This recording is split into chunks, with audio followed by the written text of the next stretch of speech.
Alors bonsoir tout le monde, merci d'être ici ce soir, ça fait chaud au cœur de vous voir. Comme Imena l'a dit, je suis Caroline Boucher, candidate dans Vanier-les-Rivières. Alors pour vous situer un peu, c'est où Vanier-les-Rivières?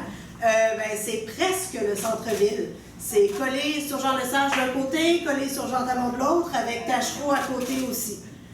Pour résumer, sinon, si je vous le dis en termes caquistes, c'est l'autoroute Laurentien d'un côté, l'autoroute Henri IV de l'autre côté, le boulevard Amel en bas, puis la 40 qui passe au milieu. Si c'est pas assez clair, il y a une petite sortie de troisième qui se prépare aussi.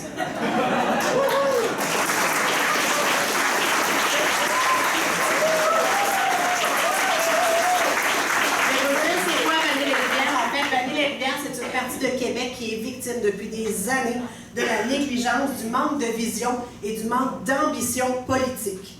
Ce que ça nous prend dans Vanier-les-Rivières, c'est du transport public, du logement social, des services pour nos familles et pour les aînés. Et c'est pour ça qu'on a une équipe solidaire qui se présente aujourd'hui. Ça fait 4 ans qu'on a une opposition à Québec, à la CAQ, qui est Québec solidaire. On en a besoin d'une plus forte et c'est ce qui va se passer le 3 octobre prochain.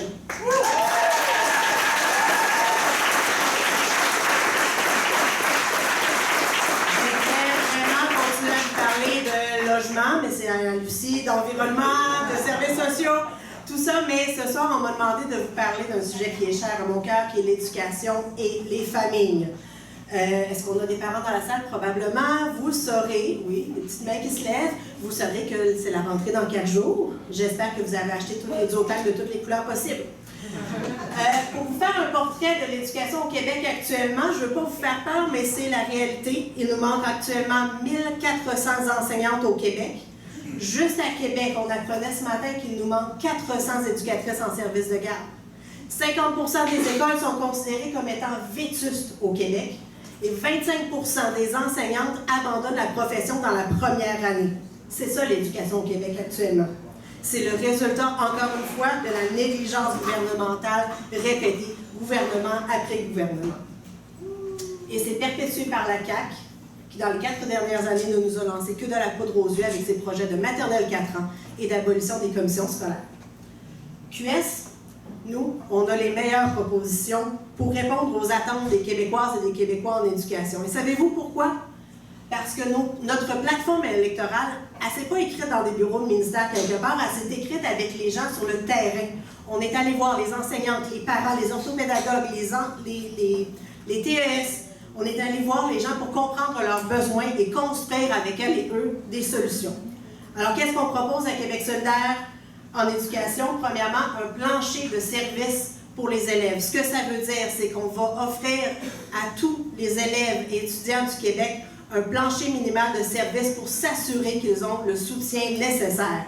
Ce que ça veut dire aussi, c'est de meilleures conditions de travail pour les professionnels dans les écoles qui va susciter de la rétention des employés. On est tanné que nos enseignantes, que nos orthopédagogues soient à bout de souffle à porter le réseau de l'éducation toutes seules. On va les soutenir maintenant.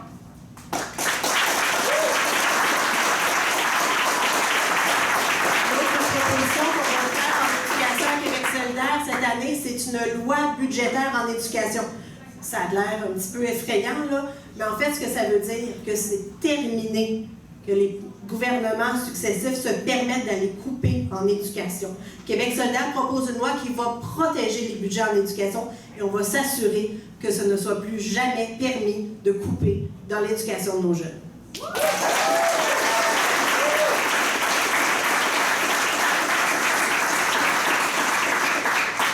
Il me reste une petite minute à vous parler. On m'a aussi demandé de vous parler de la situation des familles et particulièrement de la crise des places en CPE. Je pourrais vous faire une mise en situation énorme, mais je vais vous la résumer à un chiffre. Actuellement, il y a 52 000 familles au Québec qui n'ont pas de place en service éducatif à l'enfance. C'est inacceptable. À Québec, je suis allée voir ce matin même, là, les chiffres les plus actuels selon le ministère de la Famille, c'est qu'à Québec, il nous manque, roulement de tambour, 2436 places en CPE. C'est inacceptable. Savez-vous pourquoi? Parce que ça veut dire qu'il y a à Québec même 2436 familles qui doivent renoncer à un salaire en pleine crise du coût de la vie. Et c'est souvent, la plupart du temps, c'est les femmes. Pourquoi? Parce qu'on le sait, mesdames, c'est encore nous qui gagnons moins. Donc, c'est les mamans qui doivent rester à la maison, mettre leur carrière sur pause et attendre d'avoir la miraculeuse loterie de la place en CPE qui va les déclarer gagnants. C'est inacceptable pour nous à Québec solidaire. Pour nous, le droit à l'éducation commence dès la petite enfance et c'est ce qu'on mettra en place dès qu'on sera au gouvernement.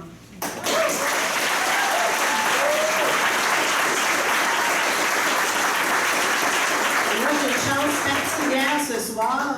La plateforme électorale n'a pas été lancée encore, les engagements électoraux ne sont pas tout à fait lancés encore, mais moi j'ai la chance de pouvoir vous rappeler un engagement électoral qui est sorti cette semaine avec Gabrielle Nadeau-Dubois et Myriam Lapointe-Gagnon de Ma place au travail, maintenant candidate pour Québec solidaire. Elle n'est pas candidate de capitale nationale, mais on l'aime pareil. Donc, l'engagement électoral, c'est ce qu'on appelle la prestation coupon. Ça veut dire qu'il n'y aura plus de parents laissés pour compte. On va assurer que chaque parent qui a terminé de recevoir son RQAP, mais qui n'a pas de place en service de garde, on va les soutenir. On va s'assurer qu'ils ne devront pas sacrifier leur qualité de vie. On va s'assurer qu'ils ne mettent pas leur famille sur pause. Et on leur offre 870 $ par mois. C'est un engagement de Québec solidaire.